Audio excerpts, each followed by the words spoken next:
This letter must make its way to Emma's feelings. She was obliged, in spite of her previous determination to the contrary, to do it all the justice that Mrs Weston foretold. As soon as she came to her... I'm Harriet. And I'm Ellen, and this is Reading Jane Austen. This week we're finishing up Emma, with chapters 51 to 55.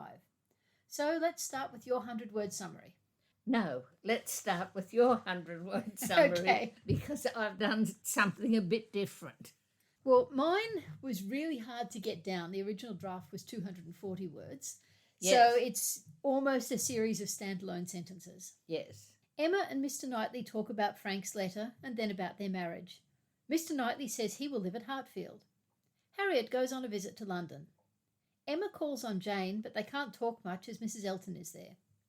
The Westons' baby is born, after which Emma tells them and her father about the engagement. The news spreads throughout Highbury, courtesy of Mr Weston. Meanwhile, Harriet and Mr Martin met in London and are now engaged. Emma calls on the Westons and Frank and Jane are there. In the final chapter, we learn the three couples are marrying. So as I said, it's a bit disconnected, but it was only 100 words. Well, I've abandoned our pattern of taking it through from beginning to end. I've written something just generally about what those 5 chapters do. These 5 chapters solve all Emma's problems. First, the Frank Churchill subplot is disposed of by Emma feeling kindlier to Jane. Secondly, Mr Knightley suggests the possibility of his moving to Hartfield after he marries Emma. Third, Harriet is first shipped off to London and then married to Mr Martin.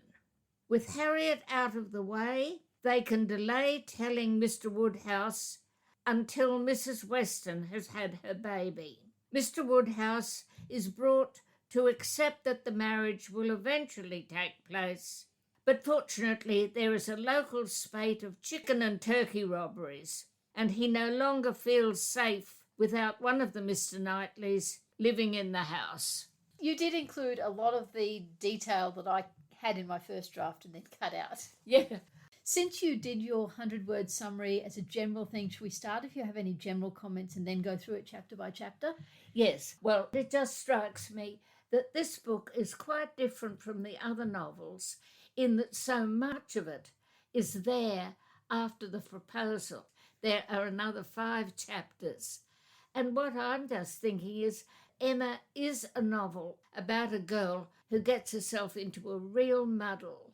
She's got a dull life, and the way she's sort of sparking up her life by all her imaginings, and it ends up that she has really created a lot of problems for a lot of people, and it takes 5 chapters for Jane Austen to sort them all out. I think that's partly it, but I also just think there are so many more plots to this, and that's why it takes 5 chapters to sort them out, and not all of them are driven by Emma's meddling. Okay, now let's go through the chapters one by one. Chapter 51 is mostly Emma and Mr Knightley. I do love all of Mr Knightley's editorialising as he's reading the letter. Yes, and I suppose a thing with the way Mr Knightley responded to that letter took me back to what I think we were noticing right in Pride and Prejudice, how very much they sort of see conversation and relationships with people. A lot of it is sitting there and morally judging them. Mr Knightley, he's saying he shouldn't have done this, he shouldn't have done that. It's something that people do, is they are making moral judgments of one another. And of course, Emma does acknowledge that you pass it over very handsomely, but you were perfectly right. Yes. But Mr Knightley comes in with quite another thing agenda he wants to talk about, that he's been thinking about all evening. And could we say now what you think about that proposal? That he will come and live at Hartfield. I'm kind of with Emma and Mrs Weston and Mr Knightley that it really is the only solution, that he will come and live at Hartfield. Because Mr Woodhouse certainly couldn't be left alone and wouldn't handle being transplanted to Donwell. Well, at least at the beginning. Yeah, but, I suppose one of the things I was thinking about, is it going to be such a problem for Mr Knightley after all this? He's there quite a lot. If he spends his nights there, he probably won't spend much more time with Mr Woodhouse. He'll be at Donwell all day. I mean, he won't really have to change his life much. It's just how much time will he give to Mr Woodhouse. Emma has her life controlled by Mr Woodhouse. And she's sort of got her range of babysitters organised. So, the babysitters can still turn up whenever Emma and Mr Knightley want to go out for dinner. Then after the discussion about getting married to Mr Woodhouse, the chapter finishes saying Emma would have been too happy but for poor Harriet. Yes, well, what I've written down was I find something rather disturbing in the tone of this passage. She's talking about Mr Knightley always advising her. The advice which would have saved her from the worst of all her womanly follies, her wilful intimacy with Harriet Smith. The whole book is, after all, filtered through Emma's perception. But I suppose it's almost as if Emma has now swung too far in the other direction. Well, has Emma swung too far, or is Jane Austen swinging with her and saying, my goodness, she's finally come to her senses? It almost does seem like that. No, but it is this tone of disapproval of the friendship. That was one of the things that struck me. Yeah. I guess the thing that I'm not entirely sure about is the disapproval along class lines, which is distasteful? Or is the disapproval along emotional maturity, intellectual capacity, along power lines? Emma wasn't treating Harriet as a friend, she was treating her as a project. In terms of class lines, it's snobbish, but it's also realistic to say that Emma was doing the wrong thing in moving Harriet into this sphere where people will only accept her because she's with Emma. The moment Emma disappears, all Harriet's friends will go. She was much better off being able to talk and gossip with the girls at the school and particularly with the teachers at the school, like Miss Nash and so on. Emma is taking her out of where she's comfortable and turning her into something else in a place that she doesn't belong just for Emma's own amusement. One of the troubles, you could say, is she's not paying her. She's treating her like a job that later was identified as a companion. Yeah. But not paying her. Yeah. The Harriet problem carries over from the end of chapter 51 into the start of chapter 52. And I do think this is interesting. You're basically told that Emma writes to Harriet, and you assume from that in that letter she tells her about the engagement. And yet she hasn't told anybody else yet. That was my feeling. If what she wants is to keep it quiet for a fortnight so it doesn't upset Mrs Weston, how can she possibly believe that? Look, I can only assume that in the letter she basically said, we are not telling anyone yet because we need to prepare my father for it. You know it will be difficult. And Harriet does know that. And Harriet is a nice person. On the other hand, if Harriet is opening the letter Yeah. in the drawing room at Mrs. Goddard's, and she'll say, oh, unless she says, open this when you're alone. Yeah, private, confidential, burn after reading. Yes, which she might do. Yeah. No, well, Jane Austen just hasn't thought that through. Yeah. There's a full fortnight between the proposal and the time they tell Mrs. Weston. Yes. Yeah. But then in that 2-week period, we have the moment where Emma calls on Jane. We suddenly have this delightfully funny scene, this funny picture of the Eltons. It's been dropped in to the wrap-up of the book, and it's not part of the wrap-up. It's almost a way in which this book is not just Emma's story, it is the story of Highbury. It's wonderful. First, Mrs Elton making all these comments to make it clear to Emma that she and Jane have a secret that Emma's not in. Yes. And then after that, with Mr Elton coming in, Mrs Elton was so sure that there was a meeting at the Crown, and first she contradicts Emma, and then she even contradicts Mr Elton when he says, I've been to Donwell, and she said, oh no, you were at the Crown. Yes. Mr Elton is in a really bad mood, but it does actually seem like he has been a little bit badly done by Mr Knightley. It seems dreadful. We don't know what it was, as far as I could work out, but it says he had something important he wanted to talk to Mr Knightley about, and he sent a note, and Mr Knightley says, yes, I'll be home until 1, and he went there and Mr Knightley wasn't there, and that's not good form. He is, in a sense, using his prerogatives as a squire, which he normally wouldn't, in this way of not treating other people. But to actually write a note saying, I will be here until 1 o'clock. Yes. And knowing that Mr Elton will walk out and, I mean, honestly, badly done, Mr Knightley. Yes. I love this extra scene we're given of the Eltons that just, it broadens our understanding of them. It's fun to read, and put in here practically at the end of the novel when we're expecting to just be in wrap-up. It's fascinating. Yes, just a sort of a little reminder. Okay, then, chapter 53. This is the big one where, first of all, Mrs Weston has her baby, but most of the chapter is about the reaction to the engagement. And Mr Woodhouse reacts in an entirely predictable way where he says that, well, Mr Knightley is here every day anyway, so why do we need to change anything? Yes. I think it's so funny. Yes. Actually, I suppose one of the things in that chapter that made me think, look, I wouldn't be surprised if after a few years they end up at Donwell. Mr Woodhouse, I mean, they say he's set in his habits, but he's not. You know, he would go to Donwell for the strawberry picking. He's perfectly prepared to go visiting the baby. So what you see is potentially happening is they will start spending the occasional day all together at Donwell and then maybe spending a night all together at Donwell. There was one thing I was going to say a bit later, but I'll say it now.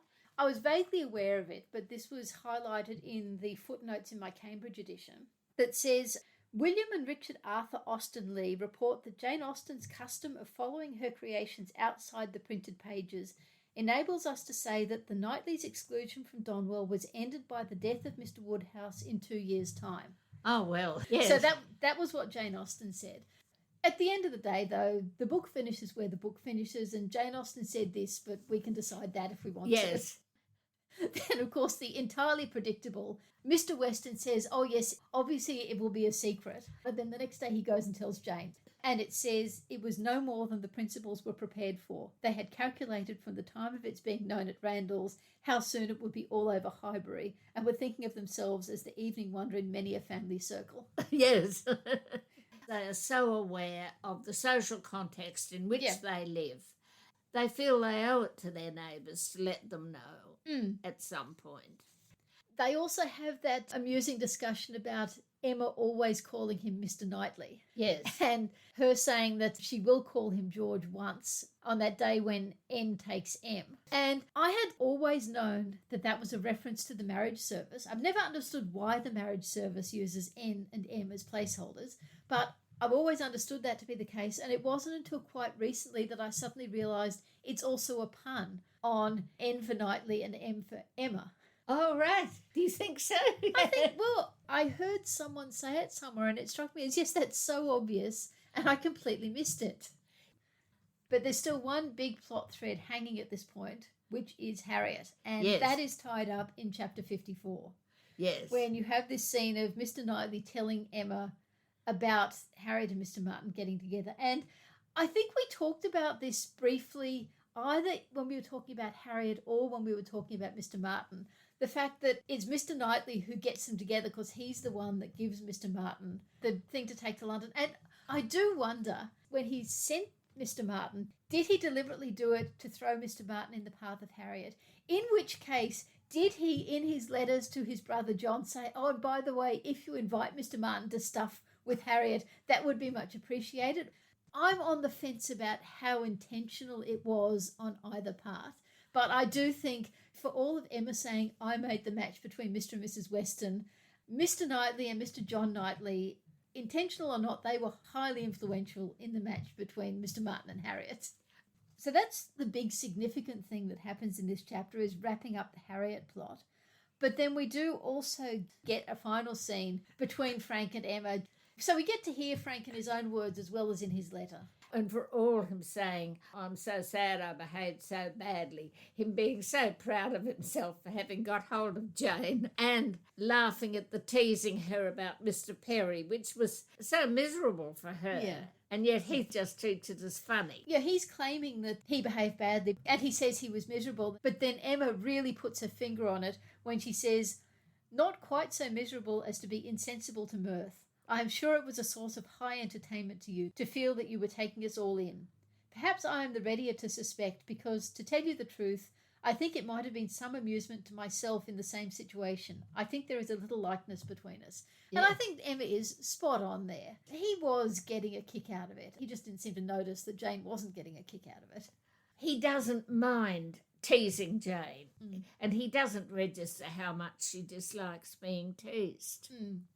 Then the last chapter in the book is actually quite a short chapter, but one final mystery is solved in this chapter. Who is Harriet's father? And we learn that he was a tradesman. Yes.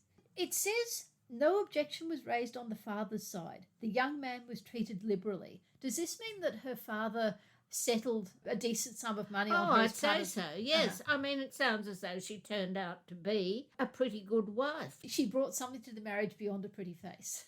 Oh, very much so. She probably didn't bring the sort of farmer's wife skills that would have boosted their income. But on the other hand, she brought in enough money for, as they were wanting to move to gentlemen farmers, to be able to provide for more servants. Yeah. And look, I do think Mrs. Martin will educate her to be a proper farmer's wife. Yes. I kind of love the fact that the book finishes with Mrs. Elton being so sniffy about the wedding. Yes. What I like is, though, Mr. Elton, marrying them and having to go home and Mrs. Elton trying to drag every possible detail about a very simple little wedding out of Mr. Elton. So, that was the last 5 chapters of Emma. Our final lot of favourite sentences for Emma.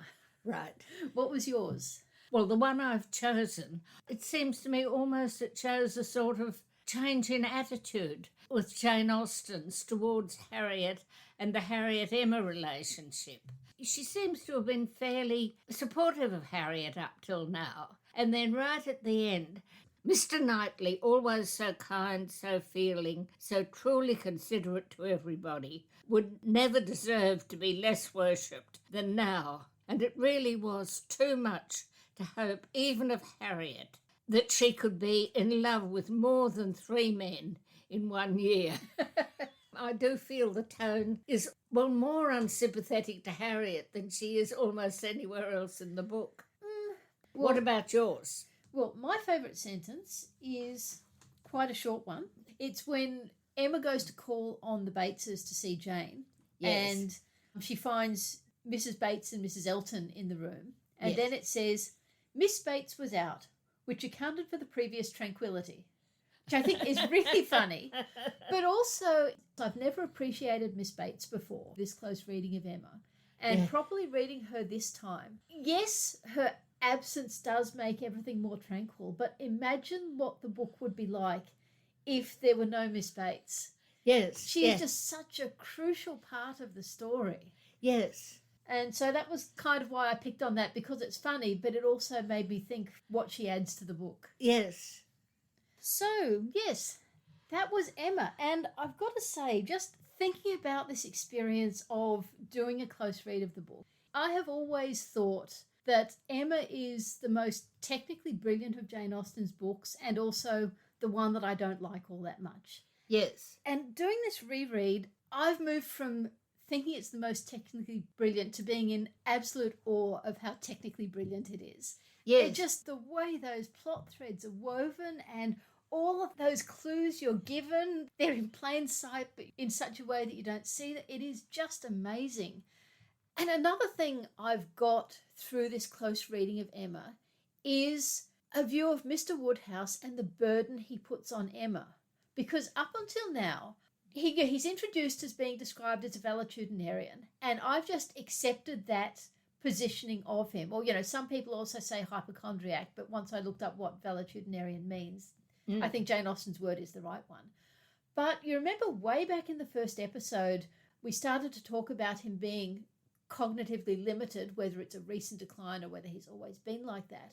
And I have just found, reading through the book closely, having thought about that in those first chapters, there is just so much evidence throughout the entirety of the book of his limitations. Not trying to make a medical diagnosis, but the evidence is there that he is not on the same intellectual capacity as other people, and the burden that puts on Emma. And that completely changed my view, not only of Mr Woodhouse, but also changed my view of Emma. And I think that has been one of the big things for me that has come out of this close reading. Yeah, it's interesting because, you know from the beginning when I gave my backstory for Mr Woodhouse, I had picked up how intellectually limited he was, and I assumed he'd always been. Yeah. But I had never, until you read out those accounts of the people diagnosing him with various forms of disability, and I hadn't realised at all the mental strain this must put on Emma.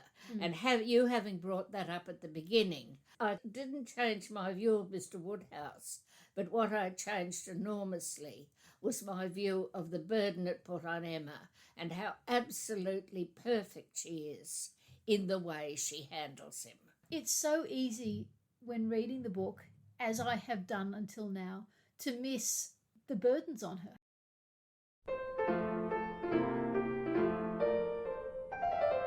The character we're talking about today is Jane Fairfax. And in some ways, it's really hard to get a handle on what she's like because she is just so reserved. We can sort of put together a bit about what her feelings for Frank Churchill were. Yeah. We can almost work out a backstory.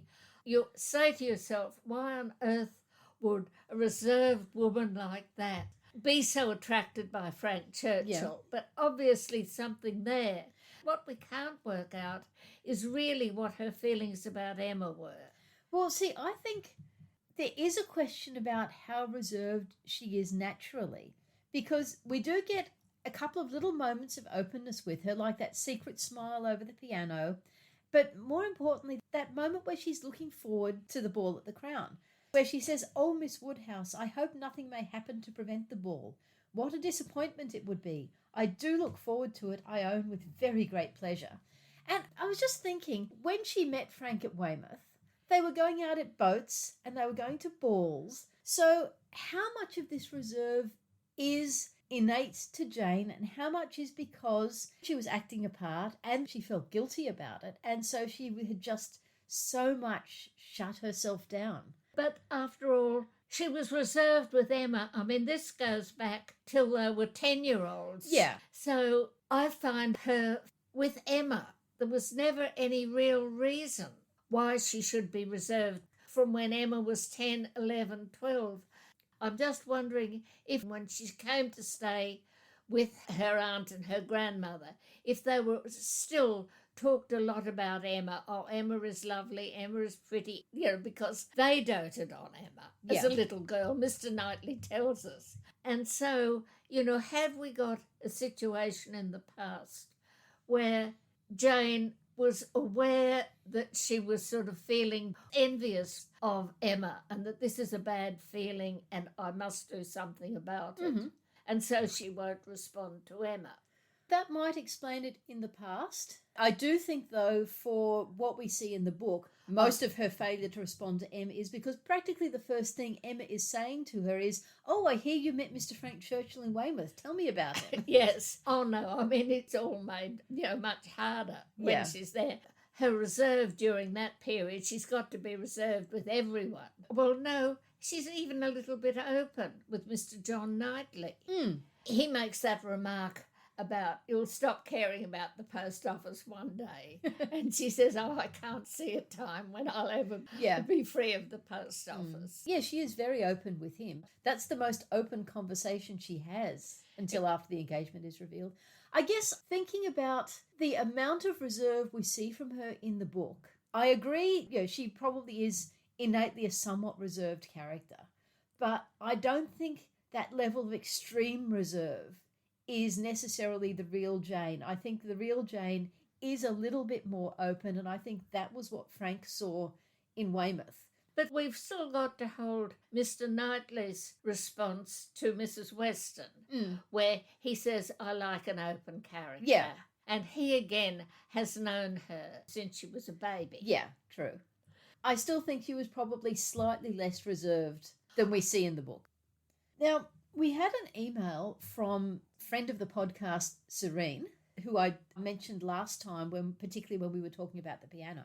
Yes. And she said, when we're talking about Jane, can we please consider all of the minute humiliations she is subjected to when she's in Highbury? For example, she's called Jane, not just by Mrs Elton, but also by the Coles.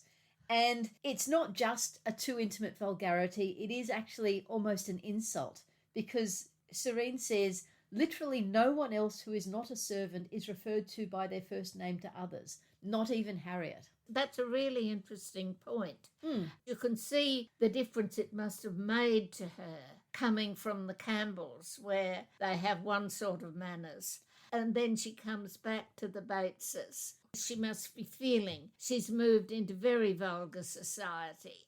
And then, of course, she can't stop Mrs Elton from patronising her and harassing her, and it would be like water dripping constantly on you, having Mrs Elton always there, always being insulting, always trying to manage you, not giving you credit for the ability to make your own choices. Well, what she's trying to achieve is a sort of Emma-Harriet relationship. Yes. And so for her, calling her Jane is the same as Emma thinks it's okay to call Harriet Harriet after they've established this relationship. But Mrs Elton is trying to establish that same relationship with Jane Fairfax, and she has no right to. You know, Harriet has been so responsive to Emma. Yeah. And isn't she admirable in the way she handles Mrs Elton? She has behaved with just such dignity. Yeah.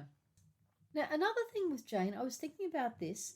She's the only major female character I can think of in Jane Austen who is going to be expected to earn a living. Everyone else, it's expected that either they will get married, in most cases, or potentially their relations will accept responsibility, that there has to be somebody. Yeah. There's no expectation that either of the Steeles will go out and get a job. They are just living almost hand to mouth, making friends and distant relations where they can, and going and staying with them and moving on to the next set and going back to their uncle when there's no one else.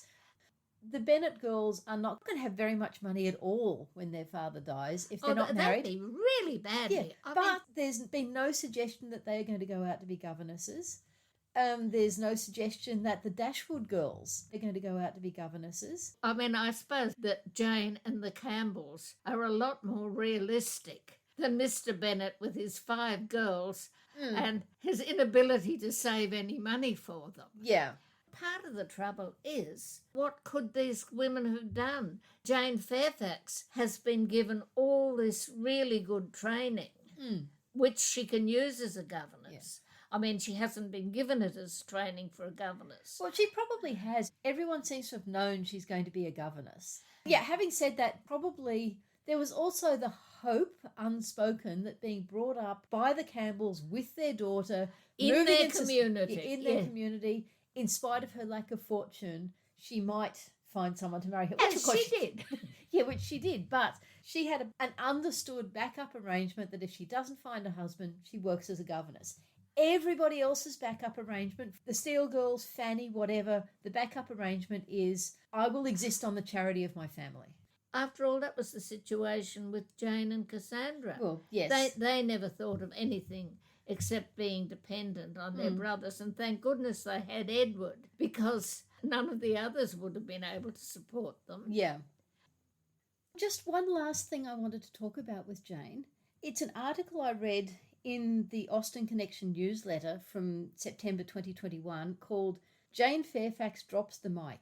Is the story of Emma really the story of Jane Fairfax?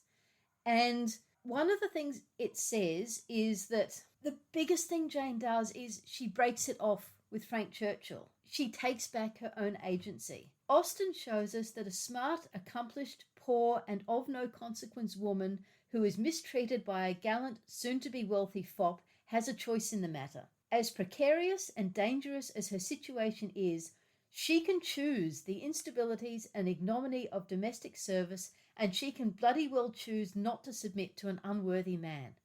That's what Jane Fairfax does. She takes it back, folks. And as a result, Frank Churchill not only comes running to her, but he undergoes a possible transformation. He learns something. He might be better. And he might not, but there's a glimmer of hope.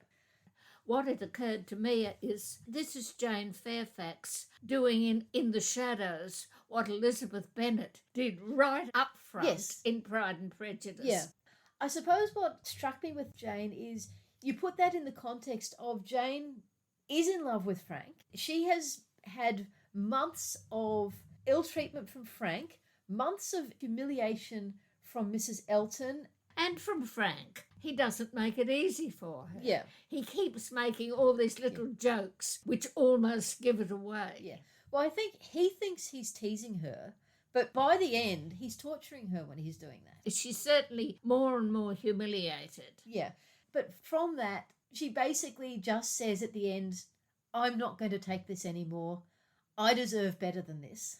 And Yes. even if better than this is going out to be a governess with Mrs Elton's probably horrible friend, Yeah. I will do that because that is my choice. I will be beholden to nobody. And it's a really brave thing to do. In fact, of course, she doesn't really have any worries. She's got the Campbells when the Campbells have collapsed. She's got Mrs Dixon there. I mean, she's got a heck of a better safety net than Elizabeth Bennet had. True. Yeah, I suppose when you put it that way, yes, she does. But she chooses not to depend on it. She Yes. She chooses to walk away and be her own person. And Yeah, that is Which amazing. is fairly interesting if you put these two stories at the beginning and towards the end of Jane Austen's writing life. The way she saw the situation of a girl like Elizabeth Bennet or herself Yeah. when she wrote First Impressions was fairly different by the time you come up to Jane Fairfax. You can see her having a different view of her situation. Yeah. Now, one last thing to say about Jane Fairfax is what her future married life will be like. She loves Frank, he loves her, but I think she is going to be made upset by him on occasion. I think she might be, but I think she's tough enough. Let's say I think she's got the dignity and Frank has got the weakness, I suppose. You know, particularly when they're more on an equal footing. Jane has a dignity that will cow Yeah. Frank Churchill. But the other thing, we were talking earlier about how the Austen family tradition was that Mr Woodhouse would die within a couple of years of the end of the book. According to my Cambridge edition, there's also an Austen family tradition that Jane Fairfax will only survive 9 or 10 years. So you've got probably some poor little kids being brought up by Frank Churchill. Well, he'd almost certainly remarry, wouldn't he? I don't see Frank Churchill staying a widower for a very long time. I don't doubt that he loves Jane, and I'm sure he would continue to love Jane until the day she dies and probably still remember her, but I just don't see him as one who's going to then live on his own and bring up kids on his own. But yeah, Jane is just this hidden story in Emma that you get windows to her and you extrapolate from it. But Yes. it's almost the most hidden heroine in Jane Austen. Yes.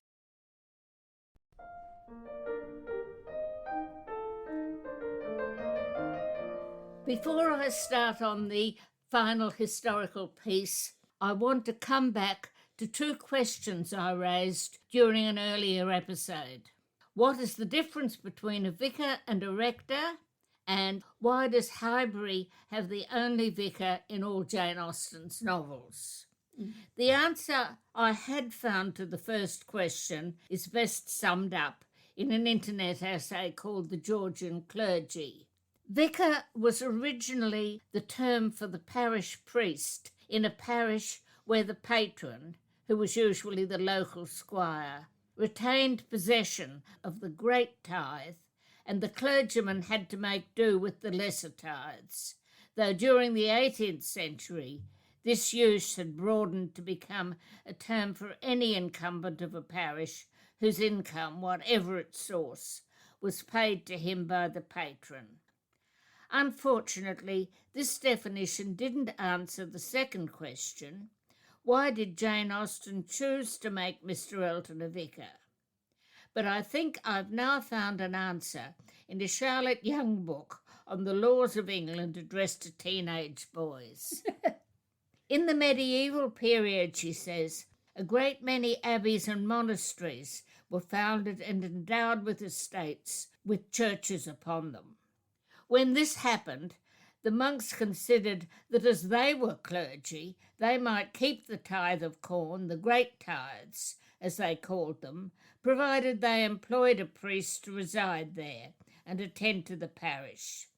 He was called a vicar, which means one taking the place of another. When Henry VIII broke up the abbeys, he often granted their lands and possessions to his favourites. These were mostly very bad and greedy men, caring only to enrich themselves, so they kept the great tithes that had come into their hands with the other wealth of the monks, and the living still continued vicarages. That is, the parish priests still got the same share of the tithes as before and have done so ever since. None of the books I've consulted on the history of the Anglican Church, and there have been lots of them over the years, have made any mention of this piece of history. But if Jane Austen was familiar with it, and she wanted to give the Knightleys an estate with a name like Dunwell Abbey that suggests a long and romantic history, unlike, for example, Maple Grove, which screams new money, she would have to give the parish a vicar, not a rector. But what I actually meant to talk about today is, during this rereading of Emma, I've become increasingly aware that Jane Austen is showing us an aspect of her time that doesn't appear in any of her other novels. The significant part men of the gentry classes played, primarily as magistrates, in the local government of England. When we see how the whist club binds together the gentlemen and half-gentlemen of Highbury, who happily discuss parish business over their port at a dinner party, we are looking at the grassroots of this system. It's well established that in Georgian England, local government, from the parish to the county level, was outside the big towns, in the hands of unpaid, self-perpetuating groups drawn from the gentry of each district. Irene Collins, in her book on Jane Austen's clergy, describes it like this.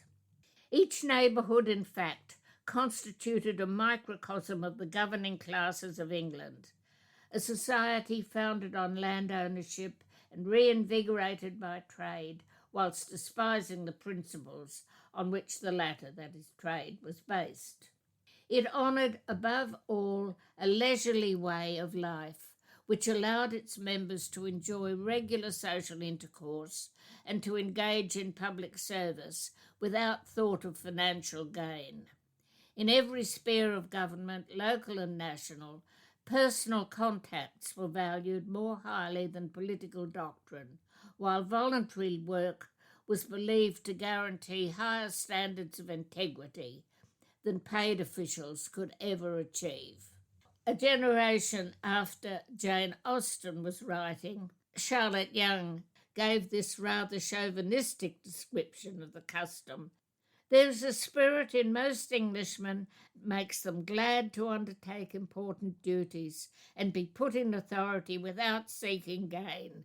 Most squires are willing to have the power of enforcing order in their neighbourhood, and likewise of dealing with all county matters.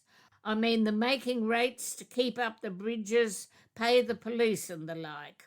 Also they licence public houses or take away the licence of undeserving ones, and do a great deal which in some countries, France for instance, is all done from an office under government.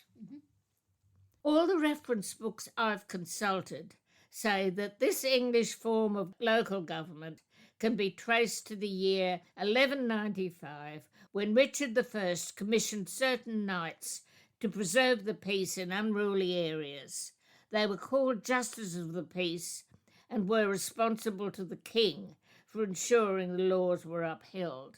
Later kings continued to make use of their unpaid services. Henry VII, in particular, was a king who was very keen on saving money, and when in the late 1400s other European sovereigns were trying to tighten their control on their kingdoms by appointing their own paid servants to collect the taxes and administer the law, he made use of the Justices of the Peace, or magistrates, as they came to be known, to do the work for nothing. Mm-hmm. Over the years, Parliament too found it convenient to make the magistrates responsible for carrying out the new laws they introduced.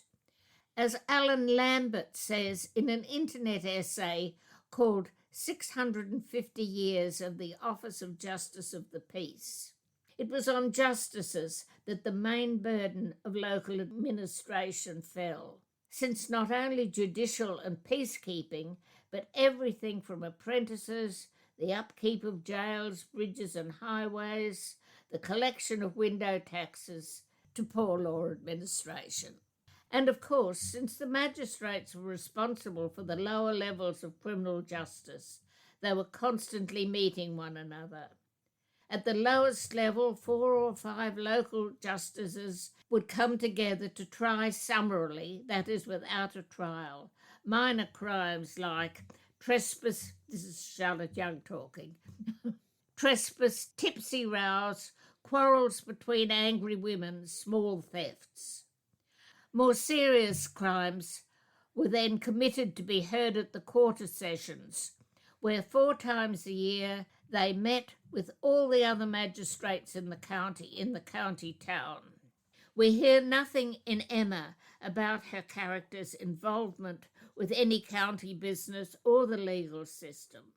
Nevertheless, the book does identify Mr Knightley as a magistrate, and since Mrs Elton boasts that the magistrates and overseers and church wardens are always wanting Mr Elton's opinion, there must have been at least one other in the neighbourhood.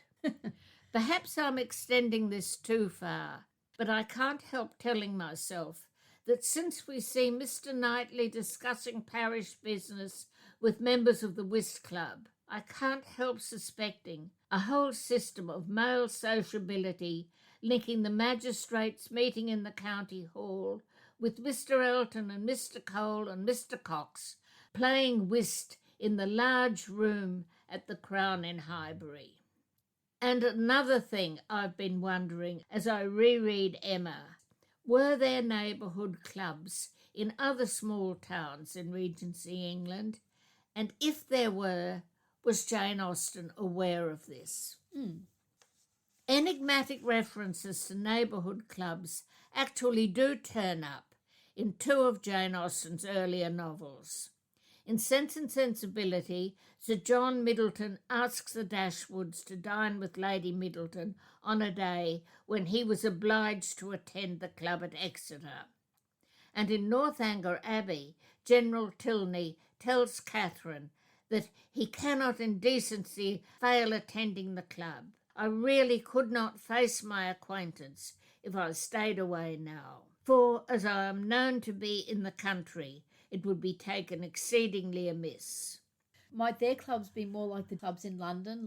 My feeling is that they aren't, that these are clubs like the whist club, because they seem to be meeting on quite small, specific occasions, and people are expecting him to turn up. So it's like a club that has a meeting rather than a club that's just there to drop in when you... Well, it's a club that meets for a purpose. We're not told what the purpose of these clubs is. It may be as apparently frivolous as the whist club, but the local squires see it as part of their duty to support and attend its meetings. Why? In Emma, she seems to be proposing an answer. These were occasions where they could meet informally other men of some standing interested in parish and county affairs. Mm. It seems possible to me that the picture Jane Austen gives us of the connection between the whist club and parish business suggests that these local clubs were the places where the men who ran the local government of the country were recruited, where those who were already churchwardens and magistrates could judge whether the young men who had recently inherited local estates, like, for example, Mr Rushworth in Mansfield Park, or newly rich neighbours like Mr Cole, were suitable candidates for these offices. Mm-hmm. All this, of course, sounds very public-spirited, and having magistrates unlikely to take bribes must have been a plus. But leaving justice to a group of men bonded by strong social ties could also have its disadvantages, as Mrs Gaskell pointed out in her group of stories called My Lady Ludlow. This is a young clergyman appealing to Lady Ludlow. My lady, I want to speak to you and to persuade you to exert your kind interest with Mr Latham, Justice Latham of Hathaway Manor. Harry Latham? Inquired my lady, as Mr Grays stopped to take the breath he had lost in his hurry. I did not know he was in the commission. He's only just appointed. He took the oaths not a month ago, more's the pity. He has committed Job Gregson for stealing, a fault of which he is as innocent as I am, and all the evidence goes to prove it, now that the case is brought before the bench. Only the squires hang so together that they can't be brought to see justice, and are all for sending Job to jail out of compliment to Mr Latham, saying it is his first committal, and it won't be civil to tell him there is no evidence against the man. A little later, Mrs Gaskell comments that it was rather a point of honour in those days to encourage a young magistrate by passing a pretty sharp sentence on his first committals. It's one of the terrible disadvantages of this male bonding, which can take precedence. They want to be loyal to their friendship group ahead of doing the right thing. Well, their friendship group and their class. Well, it's a friendship group within the class. Yes, but the person that they're passing judgment on is not only not in their friendship group, but not in their class. So to their minds, it doesn't really matter that much if he gets an excessively harsh sentence. Yes. Or if he didn't even actually do it.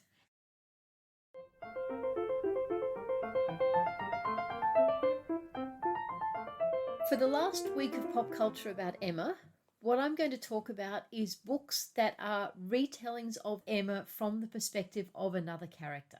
So following on from talking about Jane Fairfax and how we said that she was the most hidden heroine, there have actually been at least 3 that I'm aware of retellings of Emma from the point of view of Jane Fairfax. There was one in 1990 by Joan Aiken, and then before that there was one in 1983 by Charlotte Gray.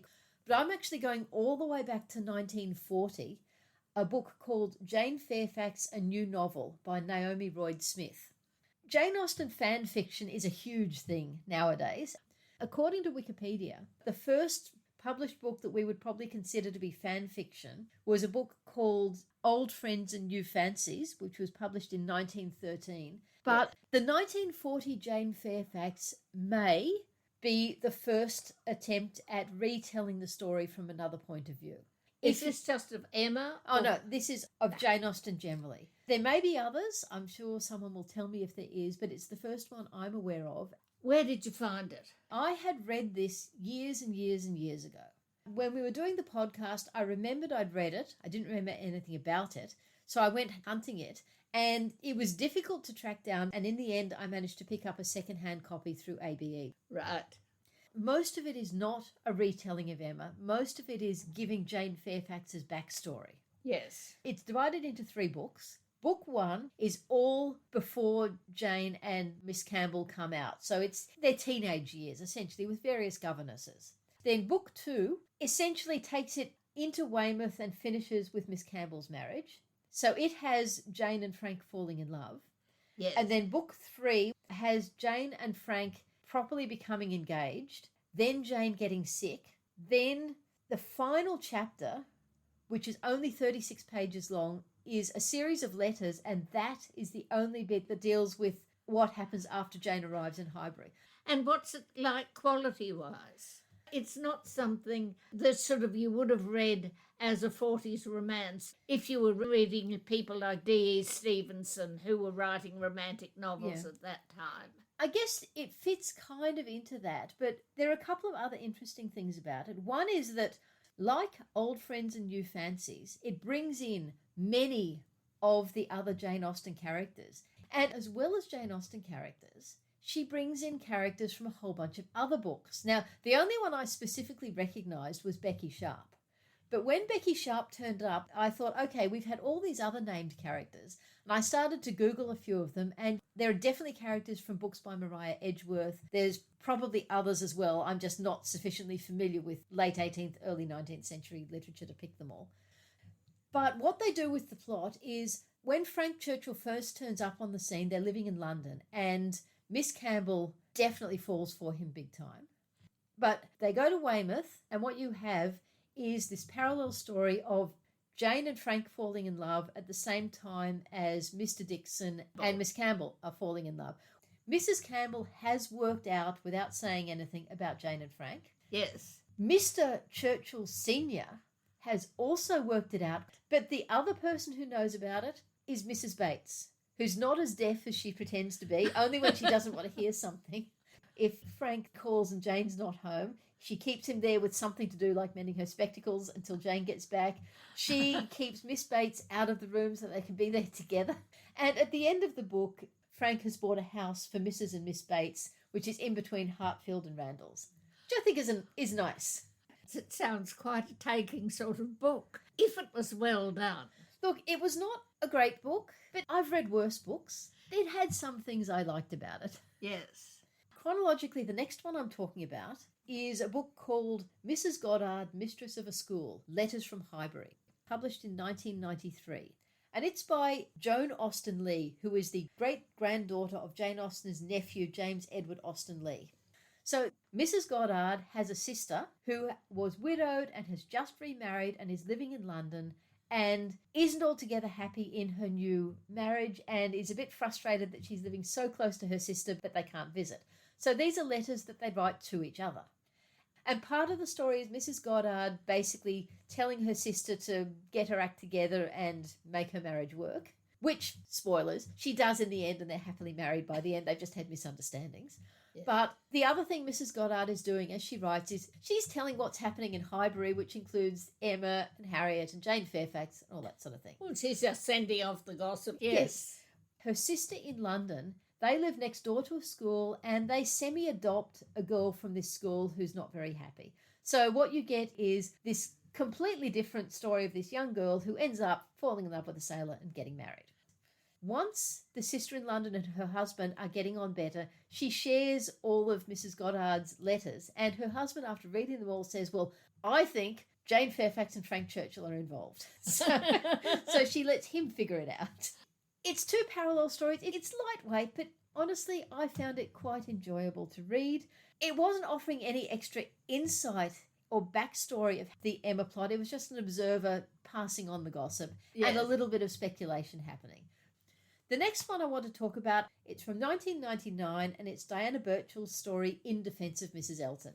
We talked about that at some length when we were talking about Mrs. Elton as a character, so I probably won't re-say everything other than the fact that what this book does is it tells bits of the story of Emma from Mrs. Elton's perspective, but Mrs. Elton is repositioned as someone who is, well, basically, she's insecure. She has an inferiority complex about herself. She arrives in Highbury determined to be the person she needs to be, and she just gets it all wrong. It says, the introduction was alarming. Hartfield was a very fine and beautiful old home of such antiquity and comfort as Mrs. Elton had never seen before in her life, and she could only maintain her composure and conceal how overwhelmed and unimportant she really felt by making comparisons with Maple Grove. She knew she was mentioning it too often. She could not help talking too much when she was nervous. She felt the impression being made upon Miss Woodhouse was an unfortunate one. Oh, that's sad. Yes, that is sad. It goes on to say, she knew, even as she was speaking, that everything she was saying was wrong. but she thought that Miss Woodhouse might show some consideration, might feel some sympathy for the uncertainty she felt as a stranger, as a bride. But no sympathy, no warmth was forthcoming. A powerful resentment began to come over Augusta. Yeah. And so that sort of is the positioning of why she comes across so badly in the book. But then it does continue on after the end of Emma, and she's very worried that with the departure of Jane and the marriage of Emma and Mr Knightley, she is just going to be completely cut out of village society. But she reckoned without Mr Knightley, because what it says, Augusta found that the Knightleys did visit the Eltons and even invited the Eltons at intervals to visit them. So what you've been saying for the last few episodes, Mr Knightley is determined to maintain social equilibrium. She's having the same reading of Mr Knightley. But then what she has in the end is finally the Sucklings come to visit. And everybody hates the Sucklings. But what it says is, however, there was one result of their visit which might not have been expected. It was that they left behind them a new feeling of pity for Mrs Elton in Mrs Knightley's bosom. And so basically they do in the end become the two leaders of the society. They worked amicably on parish affairs, visited the cottages of the poor together, and as Emma remained unpersuadable on the subject of card parties, they finally did unite after all to form a musical society. But then I love the way Diana Birchall finishes this book. The last paragraph finishes, and so, apart from the disputations that arose over which lady would receive precedence in all the drawing rooms of Highbury, and the resentment that occasionally arose in Augusta's bosom when she felt her husband was not held in sufficient esteem by Knightley, and the jealousies that were uncovered whenever Mrs Churchill made a visit and was in demand simultaneously at Hartfield and the vicarage, apart from these little differences and conflicts and rubs, there was no end to the perfect happiness and amity in which they all lived together. So you'd approve of that more than the other two, do you? I enjoy reading it more than the other two. I believe there is still an element of nastiness and vulgarity to the character of Mrs Elton that Diana Birchall's is trying to argue doesn't exist. But I think that's one of the great things about Jane Austen, that you can get these different perspectives of the character. And I think she's done a lovely job. I love the writing. It's funny. I really enjoyed it. Yes. The last one I'm going to talk about, which I don't really actually have all that much to say about, but because I've mentioned this series before, it was published in 2006 and it's called Mr Knightley's Diary by Amanda Grange. This is a fairly straightforward retelling of Emma from the perspective of Mr Knightley. I didn't enjoy it as much as Darcy's Diary, which was her first one. This one was pleasant, but I wasn't all that excited by it. Just two things I really wanted to say about. I said in the Jane Fairfax book that I thought it was nice that Frank Churchill bought a house for Mrs Bates and Miss Bates so that they didn't need to stay living over the shop. Yeah. Well, Amanda Grange also obviously felt very sorry for Miss Bates because she introduced a new character, a widower, who has moved to Highbury, and right at the end he proposes to Miss Bates. And he's quite wealthy, so again, she gives a nice happy ending to Mrs and Miss Bates beyond that of the book. And one of the other things that just periodically crops up in the book is he talks about going to the whist club and who was there and playing whist. Like you, she's picked up on this importance of the whist club to the male community of Highbury. Yes. And so she threads that through her story, which I thought was lovely. Oh, well, that's nice. Okay. So, yeah, those were just four. I know there are others out there retelling the book from other people's perspectives, but I thought those four gave nice contrast over a long period of time.